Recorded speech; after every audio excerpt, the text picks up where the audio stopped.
perkenalkan, nama saya Salva Anissa dengan NIM 2206036. Di sini saya akan menjelaskan mengenai kurikulum yang ada di negara Brazil.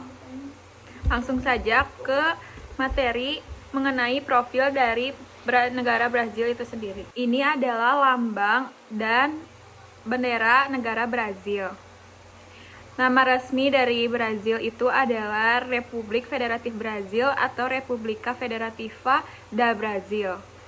Ibu kotanya Brasilia, bahasa resminya Portugis, luas wilayahnya 8.515.767.000, populasinya 213 juta jiwa, mata uangnya real Brazil, presidennya Luiz Inácio Lula da Silva. Sistem pemerintahannya Republik Presidensial, letak geografinya terletak di Amerika Selatan. Agamanya kebanyakan Kristen atau Katolik Roma. Tokoh pendidikannya yaitu Paulo Freire. Selanjutnya ke sistem pendidikan. Sistem pendidikan di Brazil terdiri dari beberapa tingkat, mulai dari pendidikan dasar hingga perguruan tinggi. Pendidikan di negara ini diatur oleh pemerintah federal, negara bagian, dan kota madya. Yang pertama ada pendidikan dasar atau ensino fundamental, itu sekitar 9 tahun untuk usia 6-14 tahun. Yang kedua ada pendidikan menengah atau ensino medio, itu untuk 3 tahun dari usia 15-17 tahun. Yang ketiga ada pendidikan tinggi atau ensino superior. Selanjutnya ada gaji guru SD di negara Brazil. Rata-rata guru SD di negara Brazil itu bisa dikonversi menjadi sekitar 7 juta per bulannya atau sekitar dolar Brazil 1.804. Anggaran pendidikannya yaitu untuk tahun 2024 diperkirakan akan mengalokasikan sekitar 6,5% dari PDB untuk pendidikan, mencapai sekitar 143 miliar real Brazil, yang setara dengan sekitar 464 triliun rupiah dengan kurs 1 Brazil dengan 3.200 dalam rupiah Indonesia. Perubahan kurikulum. Untuk perubahan kurikulum di Brazil umumnya terjadi setiap 5 hingga 10 tahun. Untuk struktur kurikulumnya, kurikulum pendidikan di Brazil diatur oleh Base National Common Curricular atau BNCC, sebuah kerangka acuan nasional yang ditetapkan oleh Kementerian Pendidikan Brazil. BNCC menjadi panduan utama dalam menyusun kurikulum di setiap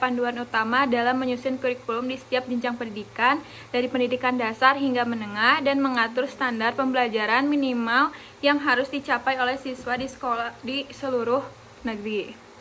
Yang pertama ada struktur kurikulum berdasarkan BNCC. Yang pertama ada pendidikan dasar atau ensino fundamental, yaitu kurikulum ini terbagi dalam 2 tahap, yaitu ensino fundamental 1 atau kelas 1-5 seperti literasi, numerasi, sains, dan pengetahuan umum.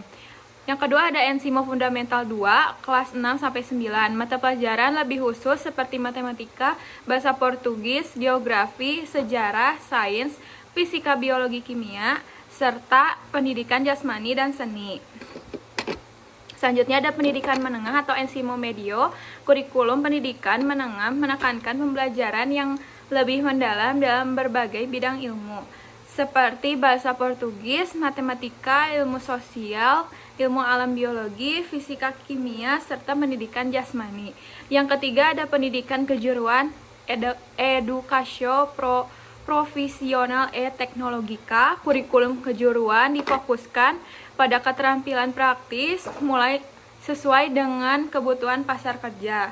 Terdapat berbagai macam program kejuruan di sekolah menengah dan institut teknologi. Yang keempat ada pendidikan tinggi atau ensino superior. Fokusnya adalah pada komunitas potensi profesional serta penelitian ilmiah. Komponen kurikulumnya itu ada mata pelajaran inti, yaitu bahasa Portugis, matematika, ilmu alam, ilmu sosial, sejarah, geografi, dan seni. Kompetensi dasar literasi numerasi, literasi digital, kewarganegaraan, dan etika. Yang ketiga ada kemampuan 21 century skills atau kolaborasi, kreativitas, berpikir kritis, dan pemecahan masalah. Itu dia profil negara Brazil, dan juga sistem pendidikan yang ada di negara Brazil. Sekian presentasi dari saya. Wassalamualaikum warahmatullahi wabarakatuh.